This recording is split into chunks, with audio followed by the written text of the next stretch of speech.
Call the meeting to order. Roll call. Miller. Here. Ettinger. Here. Evans. Here. McEvers. Here. Hugan. Here. Adams. Here. Okay, we'll rise for the invocation by Pastor Skip Lane.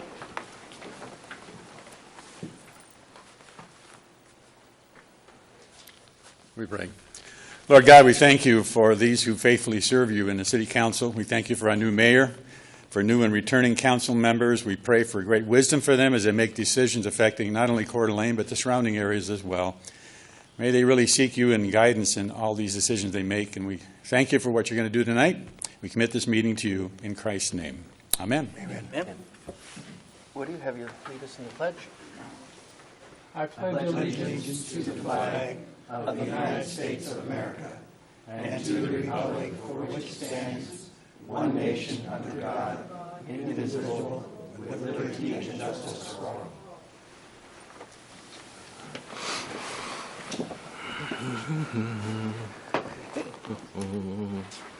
Are there any amendments to the agenda?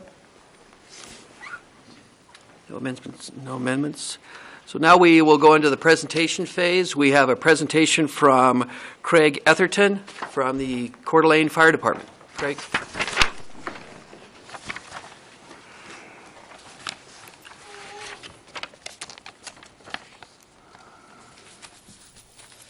Mr. Mayor, members of the council, thank you for giving me the opportunity to speak tonight. As was mentioned, my name is Craig Etherton. I am a fire inspector and investigator with your Coeur d'Alene Fire Department.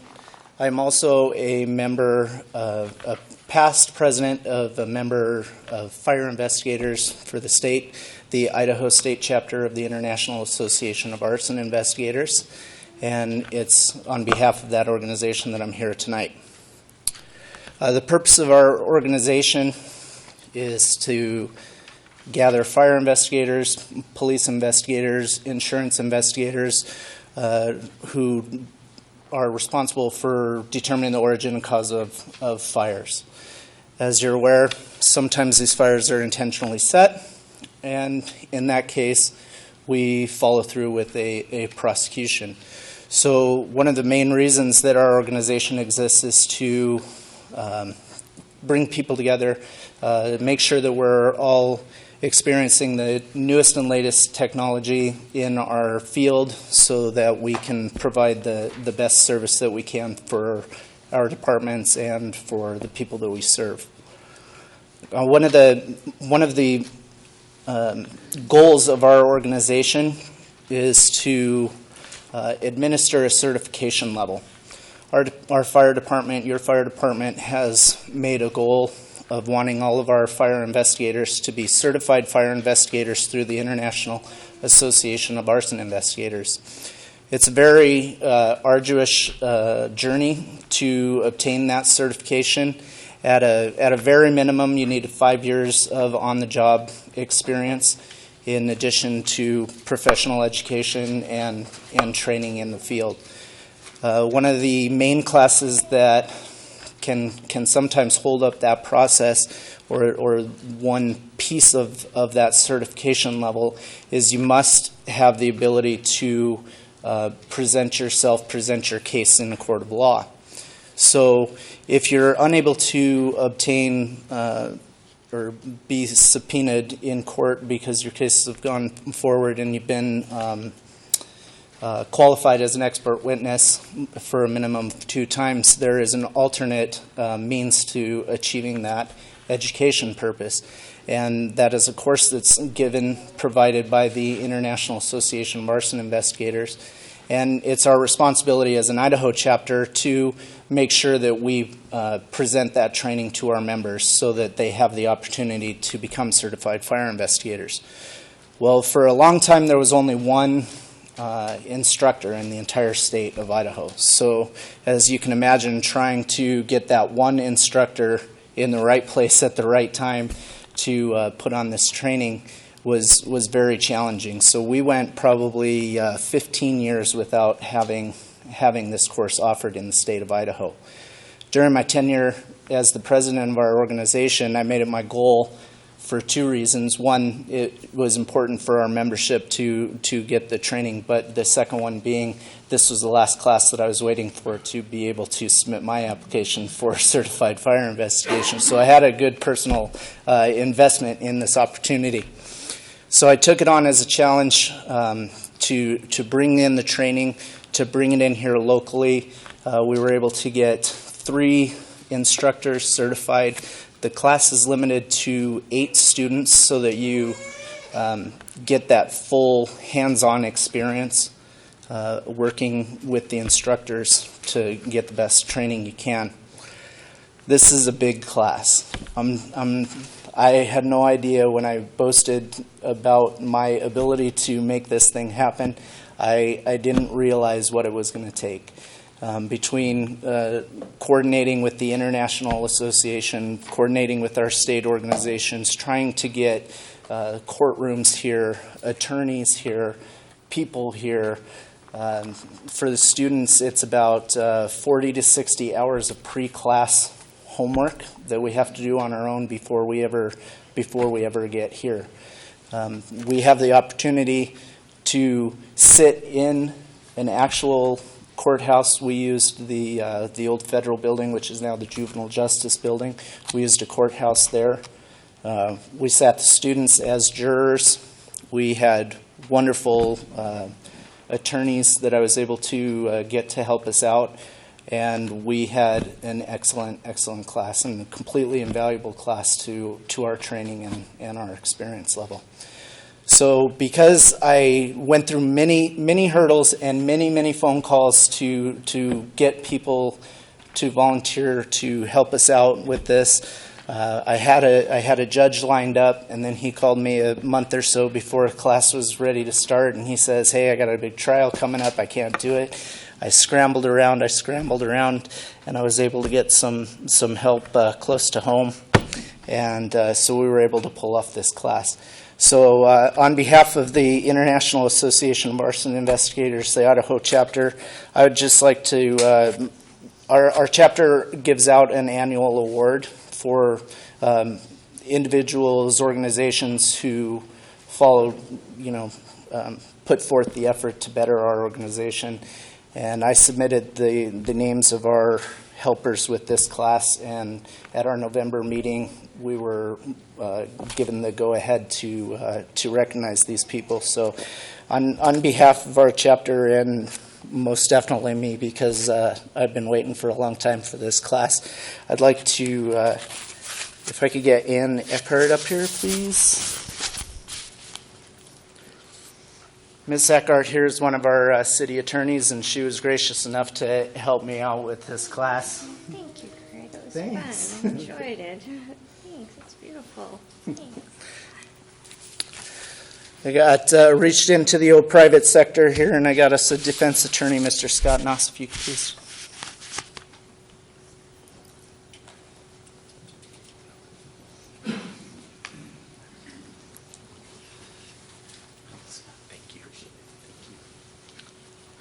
And like I said, we ran into a snafu with our judge at nearly the witching hour, but I reached very closely to home, and our city administrator, Miss Wendy Gabriel, acted as our judge in the proceedings. Thank you. Now that was fun.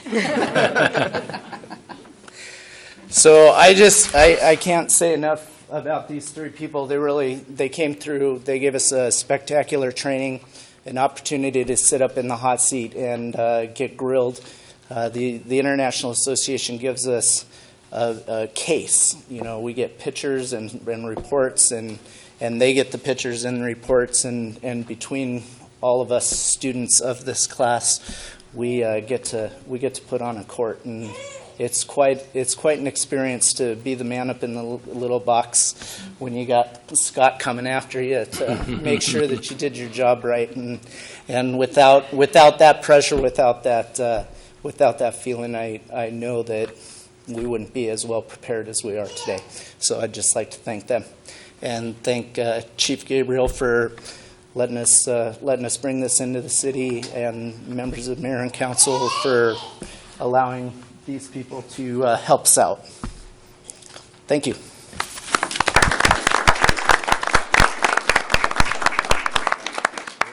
Thank you, Craig. We are now to the public comment section. Is there anyone wishing to make public comment tonight? Okay. No one to make public comment. We'll move on to the consent calendar. Looking for a motion to approve the consent calendar. I shall move. A second. Okay. We have a motion and a second. Any discussion? I believe we have to read the resolution. Is that correct, Clerk? Thank you, Dan. Okay, resolution number 14-002. Approval to purchase 3 patrol vehicles and 1 animal control vehicle as recommended by General Services. Approval of S-2-03 landings at Waterford, 11th edition, final plot approval, acceptance of improvements, maintenance warranty agreement, and security, as recommended by the city engineer. Approval of beer and wine license, Crafted Tap House, LLC, Robert Berger, 523 Sherman Avenue. Approval of beer and wine license, Schmitty's Burgers, Nathan Schmidt, Denise Hodges, 206 North 4th Street. Approval of beer and wine license, Paragon Brewing, Kerry Kurz, Chris Kurz, and Matt Dill, 5785 North Government Way. Approval of cemetery purchase from Lucille Oliver to Nicholas A. Parks, Lot 18, Block 01, Section J, Forest Cemetery. That's it. Was there any discussion? Roll call? Adams, Yes. McEvers, Yes. Miller, Yes. Gookin, Yes. Evans, Yes. Eddinger. Yes. Motion carried. Moving on to announcements. Any announcements from council? Wood? You know, last time we were all up here, we were just kind of coming in and going out, and it was all crazy. And I never got to thank everybody for I get to be here for another 4 years, and thank the crew here for making me the president of the council. I still get a chuckle, but I'm going to step up. I'm going to take care of this stuff. Steve, I'm still not wearing a tie, and that probably won't happen, but I brought out an old new shirt, so. Never given you a hard I time know. about your dress. I know. Yeah, Old I love new you, shirt. man. Old new shirt. So I just want to say, everybody, the election was weird. It was fun. It was mostly weird, but I did get to meet a lot of people, and it was kind of a different approach for me. And so I've got 4 more years, and I'm going to try and kick butt and do a good job and keep it positive. Thank you. Anyone else? Ron? Go ahead. I was just going to echo what Woody said, that I didn't take the opportunity to thank all the folks who came last time for the swearing in, and this place was crowded, and it was a treacherous road night, and my son was here, and we all agreed to keep it short. But if you're out there listening and you were here, thank you very much for the support, and thank you for coming, and get back to studying if you're watching TV.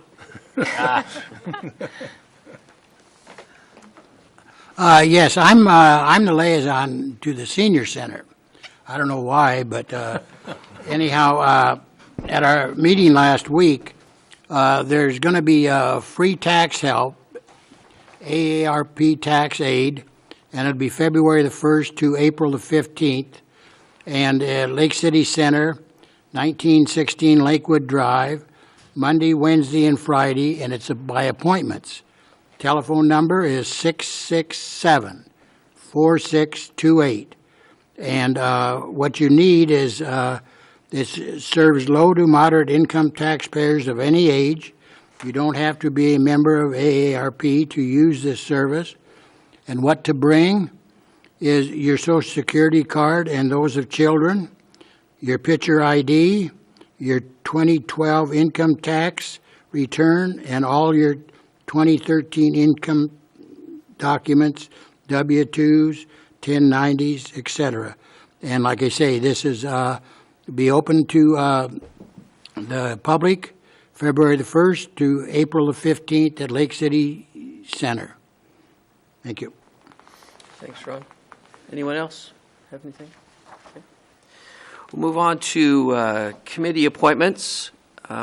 Looking to appoint Annika Conaway, Bob Halleck, Keith Jones, and Bruce Martinick to the Urban Forestry Committee, Gary Stark and Brad Jordan to the Parking Commission, Laura Rumpler to the CDA TV Committee, John Ingalls to the Planning Commission, Deanna Goodlander to the LCDC Board, Art Flanagan, Ed Eckwalt, and John Boris to the Jewett House Advisory Board, and Ben Wolfinger to the Civil Service Commission. So moved. Second. So I have a motion and a second. Discussion? Dan? Thank you, Mr. Mayor. As you know or have been following along, I generally vote no on the appointments, and the reason I've been doing that was because I felt that the process could be a lot more transparent. I would like to see, and I'm sure that everyone would agree with me, is more involvement from the public on these committees, and that what tends to happen, unfortunately, is that we get a lot of reappointments. The committees themselves have to scramble to find people to fill the vacancies.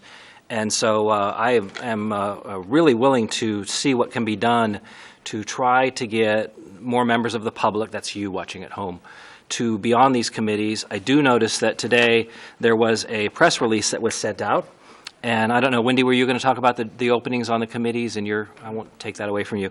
So we do have openings on these committees. The Arts Commission has one opening. Planning has one opening. The CDA TV Commission has an opening for one citizen at large and one person who is a business owner within the city limits. The Ped Bike Committee has two openings.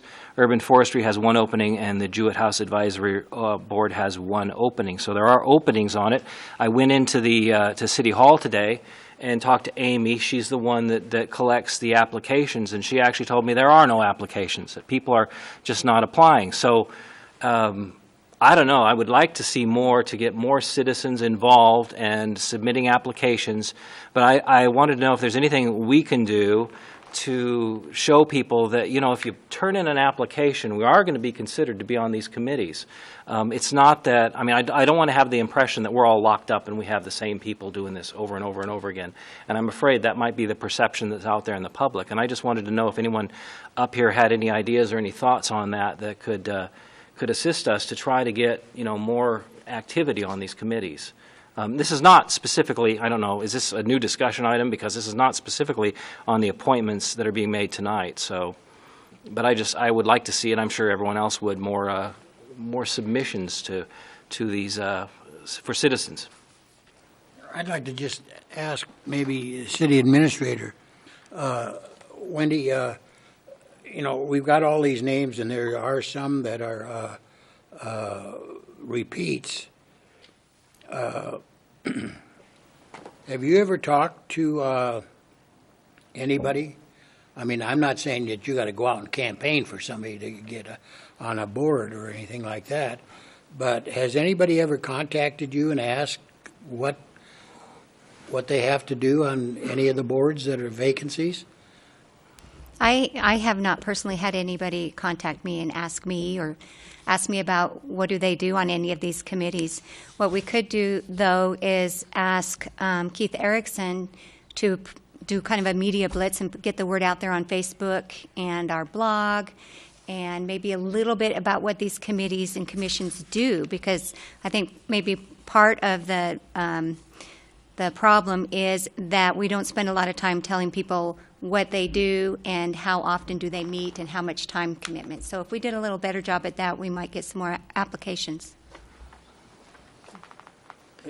Yeah, and that's good, and I appreciate the step in the new direction. My issue has not been with the people that we appoint. It's always been with the process. So, and I've talked with the mayor, and I know that you've listened to what I had to say, and hopefully maybe we can come up with some way to get more citizens coming in and involved in these committees. So that's just that's where I'm coming from on this. And just to be different tonight, I'm going to vote yes. So just to be different. One more to add to that list. There was one omission from that list, is that we do have one opening on the Parking Commission. Oh, excellent. To add to Okay. that list, so that's one more. And as a result of the conversations that Dan and I had to get more people involved, is how we started with this press release, and we want to get more information out So please, anyone out there that wants to get involved, be in contact with Amy or anyone. I just got a recommendation from Councilmember Adams on someone to be involved in a committee, and I really appreciate that. So I think we're moving in the right direction. Excellent. Okay. So Just a comment on that. In my history here, I started off with parking. For some reason, back in the day, we had a parking commission, or traffic safety it was called. It was sidewalks and speed limits. Crosswalks, sidewalks, and speed limits. A real interesting, once a month, 7 o'clock in the morning. And I was the only regular citizen. Everybody else were bus drivers and police. Police, highway patrol. It was fascinating. I learned a lot. Then I ended up in P&Z, of all places. But what you find is, you find something you're passionate about the city, find that committee. And that's usually how you get in. And then what you really learn there is how this system works. And not everybody stays. It's different. It's a whole different world from our other world. But you find your passion, and that's why I notice with Tubbs Hill Committee and Ped Bike guys, guess what? Ped Bike people ride bikes and run. That's what they do. So they're passionate about that. The tree guys, they swim, forestry. too. And swim? Yeah. Oh, they do. It's called Ped Bike. Okay.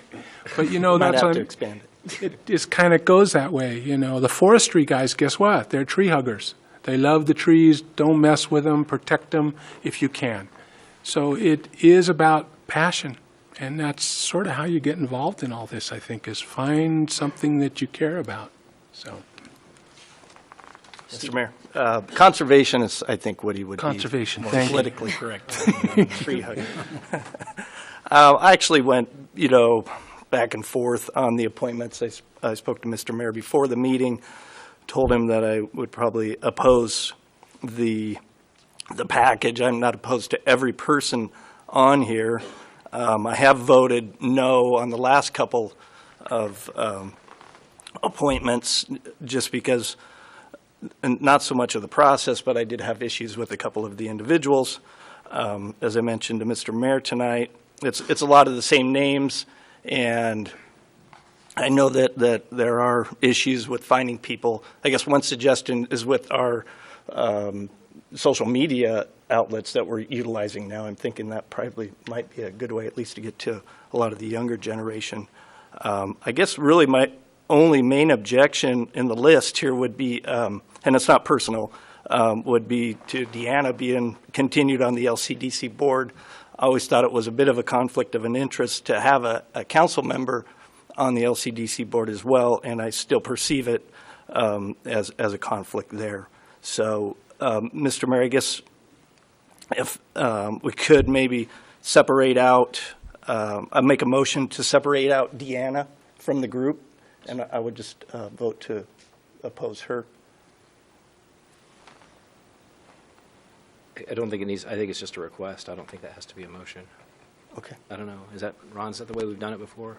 What's that? Do we separate that out as a motion, or is that or actually is the clerk, I Well, guess? you could just ask to be that decision taken out. Okay. do you to have a separate vote on that? Yeah. Okay, all right. So we had a motion to approve all of those. Do we have a motion to approve, to separate Deanna out of that group? We'll approve the group less Deanna, and then come back and have a motion and a second to approve Deanna. So do we have a motion to approve the list of appointees less Deanna Goodlander's LCDC appointment? So move. Second. Okay, so we have a motion and a second on that. Is there any discussion on that? what's the motion again? To approve everybody but Deanna. Okay. So I just have a point of clarification for Mr. Adams. You feel that Deanna serving potentially on LCDC is a conflict, even though she's no longer a member of council? Yeah, and mainly just because of, that's the same perspective. So she was there for 10 years. Now we're looking at another 5-year appointment. So really, I was just hoping to, have a new person. Okay, so a fresh person is more than a conflict because she was on council. Yeah, because I think she's still going to carry the same mindset. Okay. Ron? Yeah, one name on here I'd like to, John Ingalls, the Planning Commission. He retired just a little while ago. I guess he wants to get back into the meat of things, and I think that's great that John has stepped forward and wants to be a member of the Planning Commission. Okay. He likes staying up till 1 in the morning, I guess, so. Yeah. Okay, Call for the question. So we have a motion and a second to approve the appointees. They were listed less Deanna. We're going to come back to Deanna, but that's the motion right now. So all those in favor? Aye. Any opposed? No. Okay. So now I'm looking for a motion to approve Deanna Goodlander as the appointee to LCDC.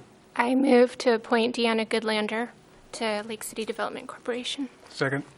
Okay, so we have a motion and a second. Any discussion on that? Any further discussion? One question. Did you have somebody in mind that you had asked to apply for that seat? I did not, but I know that the last time there was a vacancy, there was, I think, around 8 people that had applied for that. So, Thanks. Any other discussion? Ron? I almost said it, Dan. Mr. Mayor, it's always been my opinion that Deanna serving on the Lake City Development Corporation, when she was on the council, that she was the liaison from the council to the Lake City Development. I had that discussion with City Attorney Mr. Gridley today, and it does not state anywhere, I guess, in the bylaws of Lake City Development Corporation, or I guess the state, that it has to be a council member and be the liaison to Lake City Development Corporation. So I'm going to vote for Deanna to be on there. I think that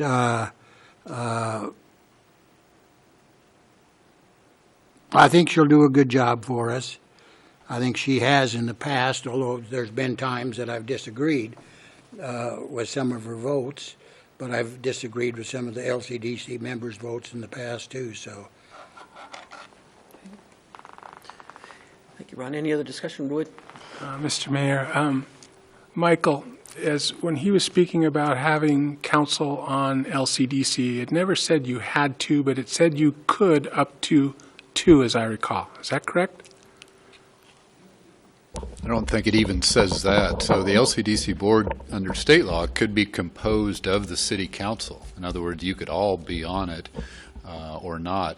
Our LCDC has been set up with and allows for 9 members. So they've fulfilled that with 9 members. I think traditionally there has been a council member or 2, generally 2 council members on there. I think it, without exactly knowing why that was done, I think it was done to facilitate communication both ways, so that in meetings at LCDC, the members from the city council could give a sense of the council's position on things to members of the LCDC board, and vice versa. They could kind of keep you guys apprised of what's going on.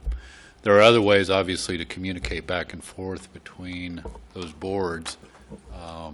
But no, there's nothing that requires 2 council members to be on there or to have liaisons or not have liaisons. You just have to have, in this case, 9. It's established 9 board members. I'm going to support Deanna again, kind of like where Ron's at. LCDC has done a lot of great things, and she's been there that pretty much most of that time. And I think we're headed in the right direction with urban renewal. If you have a problem with urban renewal, that's another game. Don't take it out on the members, take it out on the state legislature and people that don't like it. But right now, it does a lot of good things for us, and hopefully the future will stay that way.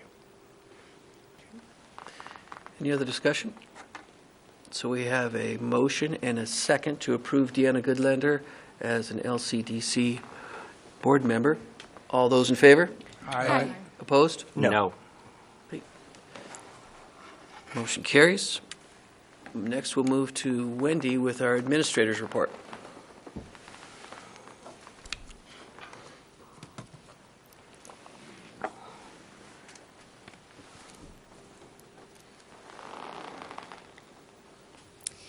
Well, this is what happens when your deputy city administrator leaves, and he's the one that usually puts up the PowerPoint for me.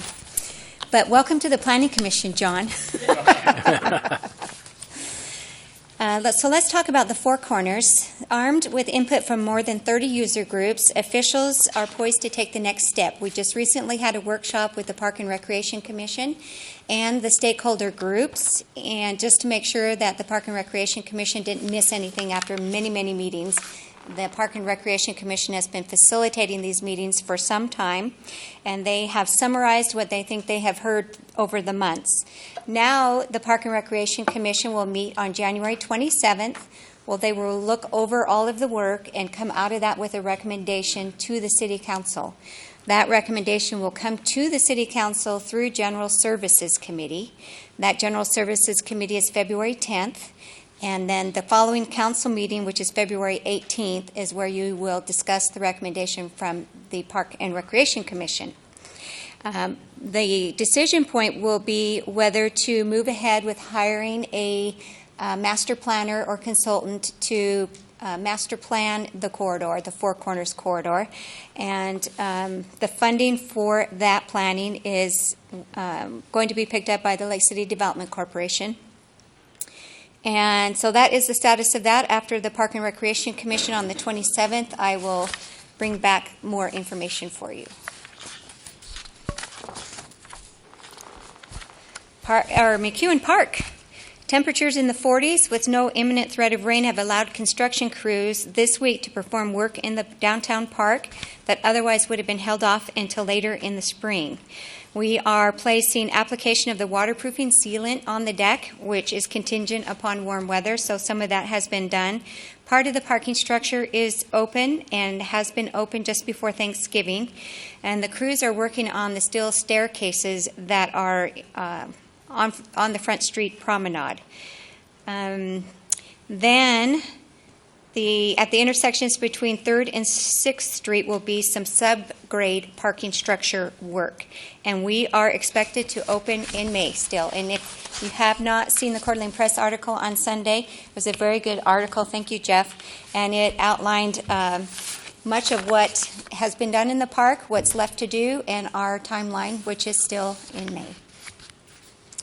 The Panhandle Parks Foundation, formed in 2003 to support the development of parks, open space, and recreation opportunities in North Idaho, not just Coeur d'Alene, is seeking new board members. So that wasn't on the list, but they are not a city committee or commission.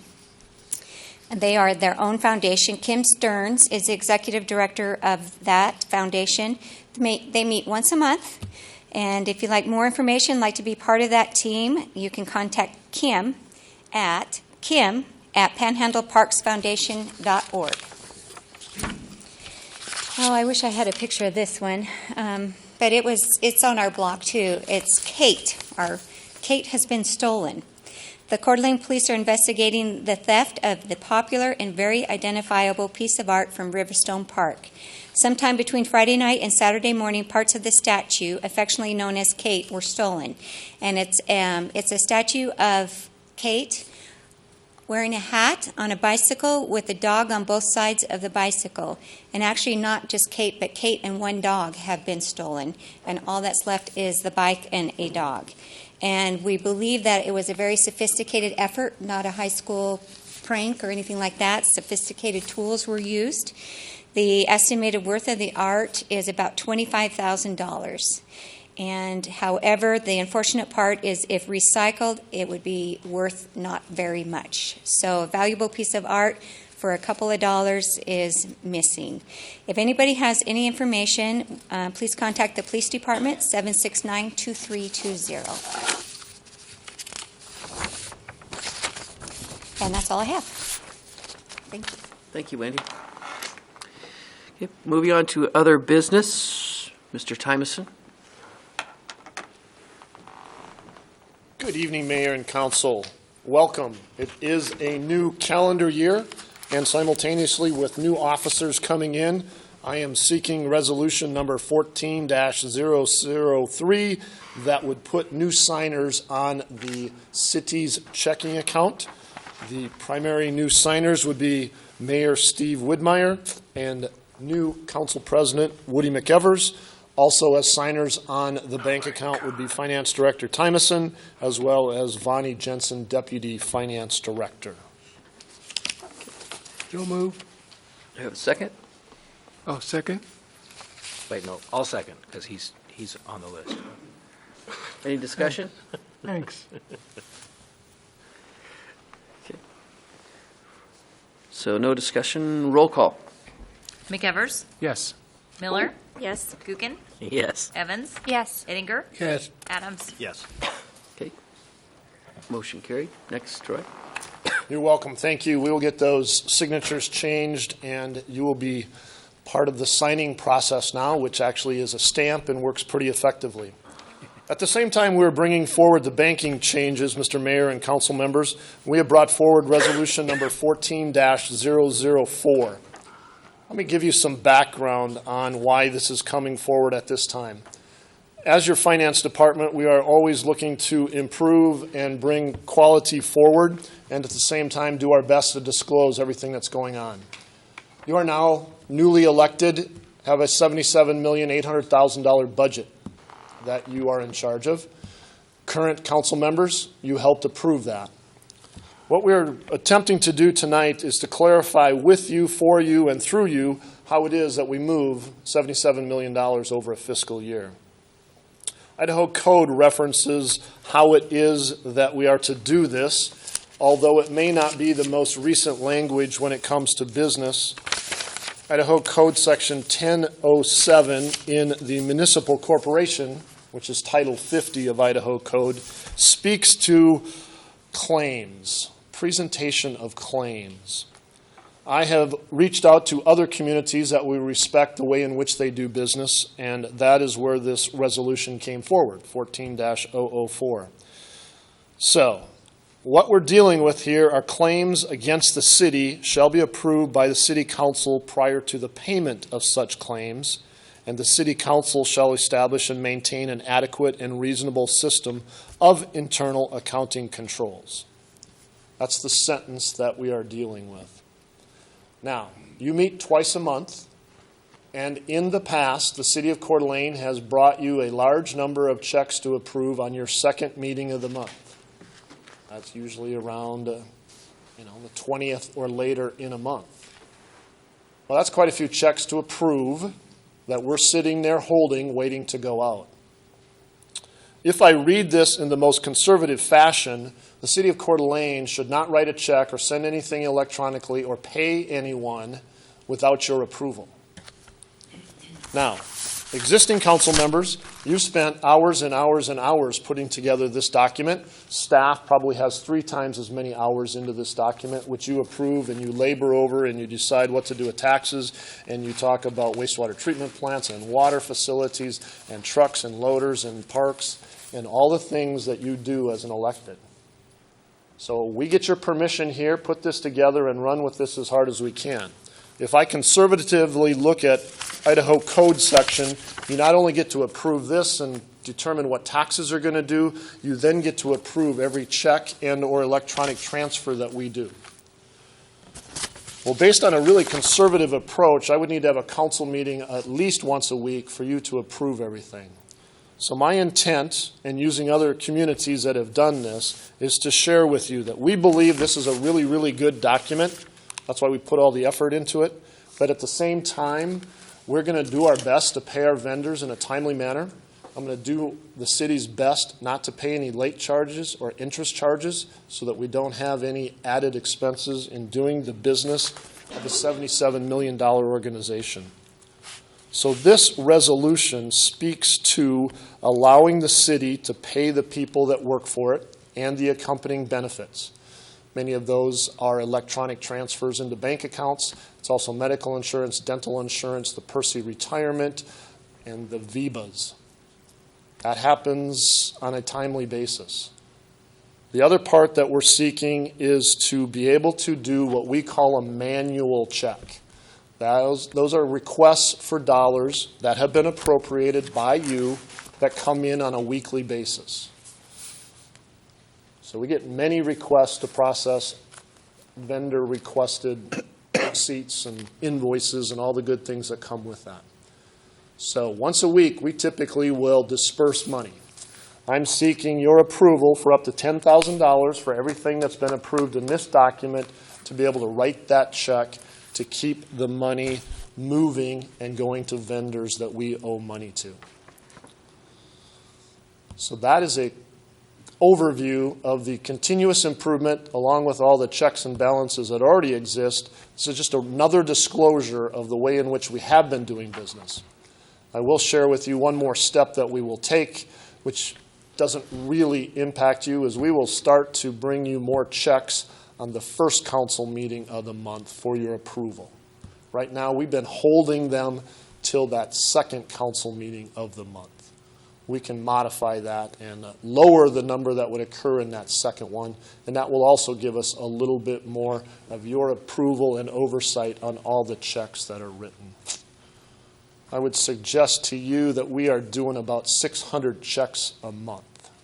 That does not include any payroll expenses, so we're probably 700 and, well, if I take all of payroll, we'll easily be over that. We'll be 1,000 items a month that you've already approved through this process.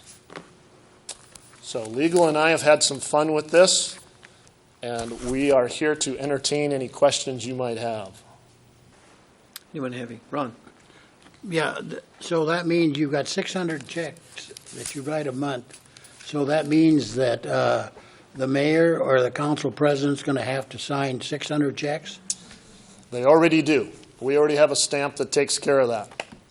So what we do is we hold those checks waiting for your approval at this meeting. And in the next 24 hours, we kick a bunch of those checks out. We have the check signing down. That's why you approved it. And I have Mr. Widmeyer's signature ready to go on checks starting tomorrow. So no handwritten checks. That would take quite a bit of effort. And there are 2 signatures required on the checks. Woody? So what, I'm not quite sure, what has pushed it to be, for you to have to do this? What has pushed it? It's all yeah. about continuous improvement. I like that. But what happens here is that we have been, I would say in the last, a week ago, we cut checks that you did not approve. Now, if I take the interpretation and go, our council has already approved us to go ahead and do this. I'm appointed by you to oversee the monies. Somewhere along the line, we have taken this and said, this is good to go. Again, when was the last time you had a presentation of claims and called it an invoice? This language probably goes back to early 1900s, where you would come in and present a claim to see if the city actually had money. And in the event that the mayor said we don't have any money, the claim was not paid. A little bit of history on how it is simplified and written, and the dual checks and balances, which is what we want to have in place. So we have many checks and balances. So this list of, or certain vendors, is this something that you've already vetted out and it's predetermined? These are the specific people and circumstances that we will pay without council approval because they're already in the budget? I would say only on the payroll side is it vetted. That one is the same ongoing each and every month. The latitude that I am seeking here is authorization either from administrator or finance director up to $10,000 for those items that would have been considered in this financial plan. That may mean, what's a good example? That may mean the Avista bill. It's anticipated that we'll have to pay for our natural gas and our electricity. That's not a new bill, but it's not authorized by vendor. Many of those are well over $10,000. So what I'm attempting to do is bring you the bills more often so that you can approve the bills. We will then send the checks or electronically make the transfers. But I'm looking for your approval that if we get an unusual one and it's time sensitive, we can get it done. Any other questions? Yes, thank you, Mr. Mayor. So Troy, we talked about this a little earlier today, and I met with Mr. Gridley, and I see two things rubbing against each other, which are the statute that says that claims need to be approved by City Council prior, and then, of course, our authority to pass a budget, which is what Mr. Tymeson has said is his reasoning for cutting the checks prior to official council approval. Did you have any input on that as far as what, I mean, are we going to run afoul of Uncle Spud here regarding violating the this statute? I guess that's directed to me. This is an interesting thing. I think, as I've thought about it this afternoon, it seems like our finance director might be a belt and suspenders kind of guy that is taking a very conservative and careful approach. In my mind, what the statute talks about is the presentation of claims, and it goes on to talk about unliquidated claims. And in the legal world, that's a demand. I'm suing you. I'm going to sue you if you don't pay. It's not a debt that's certain. In my mind, the statute relates more to claims rather than the ongoing expenses, the ongoing expenditures that have been approved already by council within the budget set out. So I don't see any violation by adopting this. I could make, I think, a pretty good case that we don't need to do this, but again, if you're a belt and suspenders kind of guy, I want to be very careful, and I think it's appropriate. So. Okay. And Mr. Tymeson, you mentioned that there are other cities that basically follow. Well, first of all, we've been doing this. So, I mean, arguably, we have been paying bills, if I understand you, prior to council approval. They still get submitted to council. They get approved. I don't know if we've ever actually, like, gone over them line by line up here, but that's currently what's happening. It is. And you said that there's other cities, even locally here, that follow this same practice, that have even adopted a similar resolution? Yes. That's the continuous improvement step. So I'm over-disclosing, redisclosing, and disclosing again the disclosure on this process. It's a multi-million-dollar organization, and if I take it to the most conservative level, I suggest to you, as other cities have suggested, as their attorneys have suggested, that you are to look at and approve every check. I would like to, one of the concerns that I have on this is you, in your staff report or wherever, you use the word efficient, actually use the efficiently, that form of the word. And I always get a little reluctant when I see the word efficient applied to government, because to me, efficiency is the enemy of transparency. I believe in effective government. I think government should be effective. And so I was trying to think of ways that we could make this a little bit more transparent, so in case anyone gets alarmed, that we can perhaps put these items online so that council could peruse them at their leisure, or maybe members of the public. Is that something that, what do you feel about that? We have done that for you, and you suggested that we do that. We did a test of that process. It took legal hours to redact the information that would appear on there. Payroll is a big chunk of that, and the way that our system is set up, it does not, I mean, when we do an accounts payable batch, as we call it, which brings them all together from all the different departments, we get a lot of information. We put it up on the website, and I never had one phone call on it. We left it up there, and it's over a year old, and we've never had a phone call on it. So when we talk about effective government, the amount of energy that we would put into putting up our check registry didn't seem to have any return. We had no comments from anyone, even as it went stale dated. So there's a huge amount of information that we're happy to, it's all public information. But as a director of finance in a very, very small department with a lot of work, we did not see the return based on the fact that I've been doing this for 13 years, and no one has come to me on a check that we've written and said, why did we pay that check?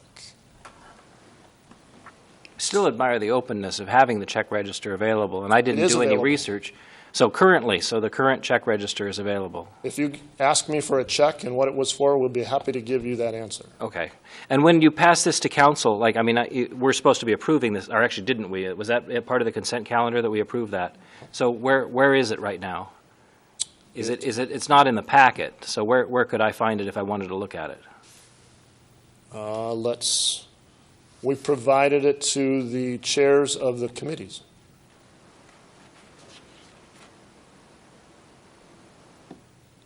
Okay, so I'm still wanting to know where it is. So Ron is a chair, and the Public Works Committee doesn't have a chair yet.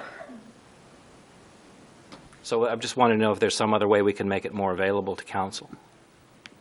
Well, I suppose we could electronically put up all those checks, but it doesn't give you very much detail.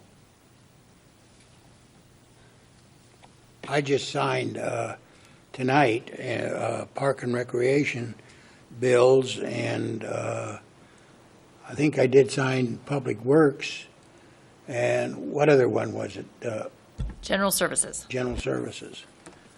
And there's a whole list of items that, as Troy said, that we passed in the budget that are on that list of bills that to be paid. So this is, I don't expect any, I don't suspect anything weird is going on. I mean, I just was trying to think of different ways to make it more public, you know, to put it online. And you said no one looked at it, but still it was available. It was. And there's a lot of good stuff that's online that no one looks at. But I'm just trying to think of a way for us up here, if we're going to be doing this differently. It is going to be approved twice a month.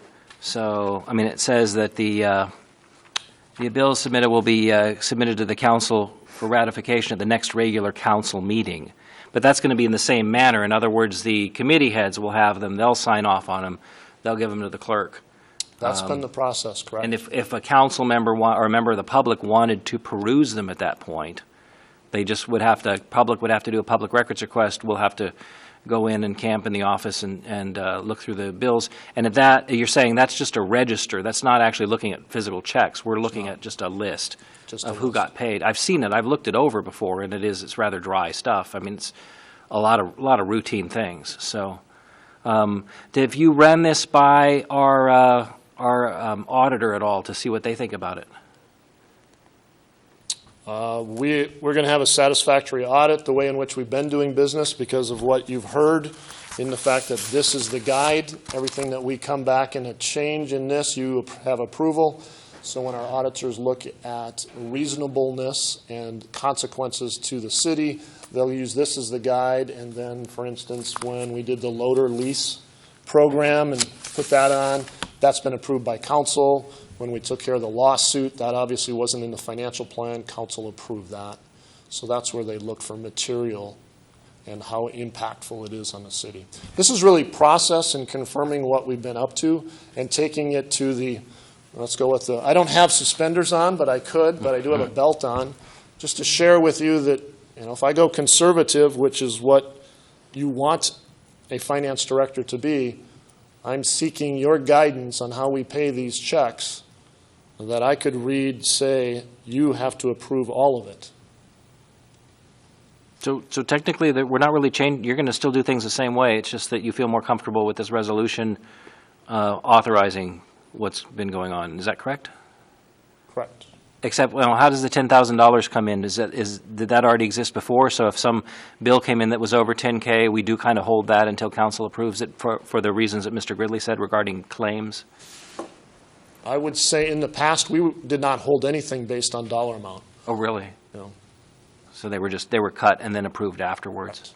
Right. Yeah. It'd be interesting, and I mentioned this to you earlier today, it would be interesting to look at the history of this and see, you know, what brought this on. I mean, the legislature obviously thought it was important enough that they bickered over it for a while before they could pass it. And it'd be interesting to see what the germination of that was and why it was brought forward and what were they trying to stop or what were they trying to make us uphold, you know. And absent of their meeting minutes from however long ago that was, we just have to guess. You're correct, Yeah. yes.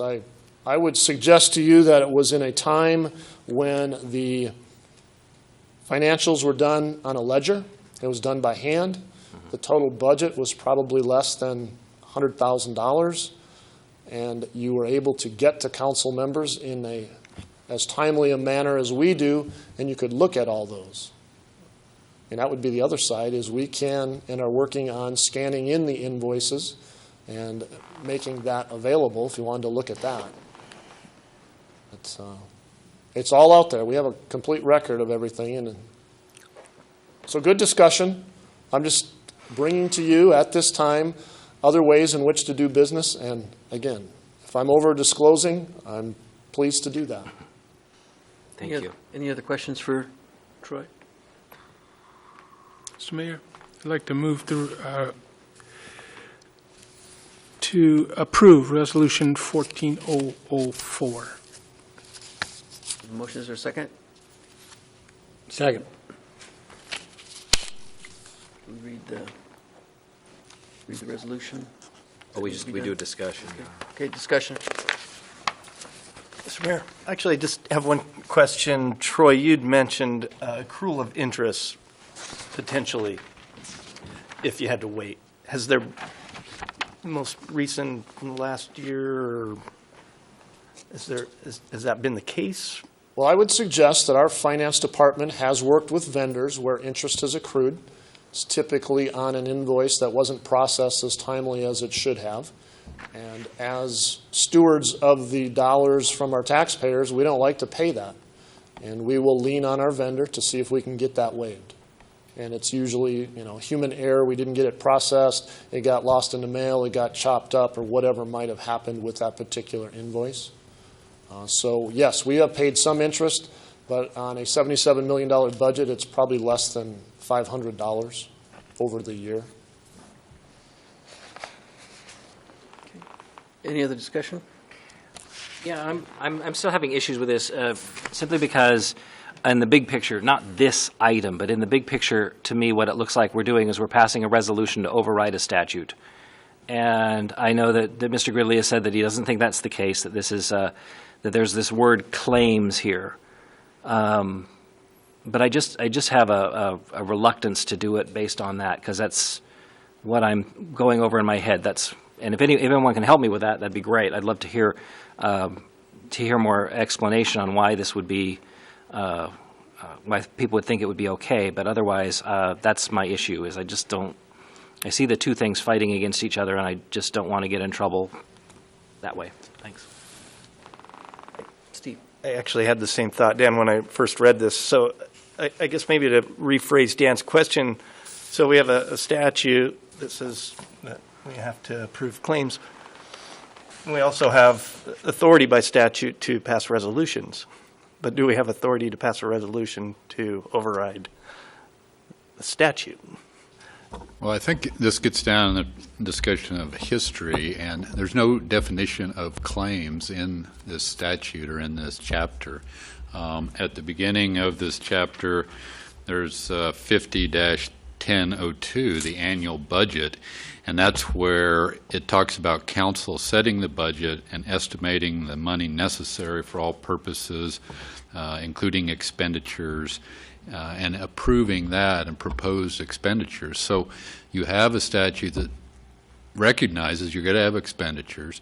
It must be approved by you, City Council, and to me, that's authority for us to go through and pay the routine necessary, the anticipated or proposed expenditures throughout the year. You go later into that chapter under municipal corporations, and you get to 1017, presentation of claims. And as Dan alluded to, I think this is probably an old statute. I can picture a time when the city had one employee, maybe a clerk, and the guy rode in on his horse and said, "You owe me money." And to avoid the clerk just saying, "Well, okay, here you go," that if a claim is presented, it must be approved. So it may have made sense at the time. In this day and age, I question that a normal anticipated expenditure that's been budgeted for in the legal world, I think, would be different than a claim that's presented after the fact that wasn't anticipated, that was not proposed. So I understand what your question, that can we pass a resolution that precludes or overrides a state statute? No, typically we cannot do that. I think what Troy is seeking, talking to him, is he wants to be able to say, if somebody says, well, wait a minute, you didn't have authority to do this, that he can say, well, council approved it. So I don't know if that clarified for you at all, but I really believe that a claim, like an insurance claim or whatever, is different than the payment of ordinary and necessary expenses that are approved in the budgeting process. Could say that it's antiquated or obsolete language, no real definition. Troy used the word efficient, would maybe streamlined be a better word, more transparent type word. And I appreciate your diligence in wanting to be more efficient or streamlined. So I'll support it. Call for the question. Okay, so we have a motion and a second. Read the Call for the question after we'll. Call for. Yeah, it's a privileged motion. So roll call. No, for the question. Call for the question? Yes. Okay. Then you would say if all those are in favor of the call for question. All those in favor? Aye. All these rules. I know. They're not being easy on you. Okay. Now roll call. Okay. Miller, Yes. Kukin, No. Evans, Yes. Ettinger, Yes. Adams, Yes. McEvers. Yes. Okay. Motion carried. Now we're Mr. going- Mayor, I move to enter into executive session as provided by Idaho Code Section 67-2345 subsection C to conduct deliberations concerning labor negotiations to require interest in a real property which is not owned by a public agency, and subsection F to communicate with legal counsel for the public agency to discuss the legal ramifications of and legal options for pending litigation or controversies not yet being litigated but imminently likely to be litigated. Well said. The motion, we have a second? Second. Okay, any discussion? Roll call? Kukin, Yes. Evans, Yes. Ettinger, Yes. Adams, Yes. McEvers, Yes. Miller. Yes. Okay. Motion carried to go into executive session.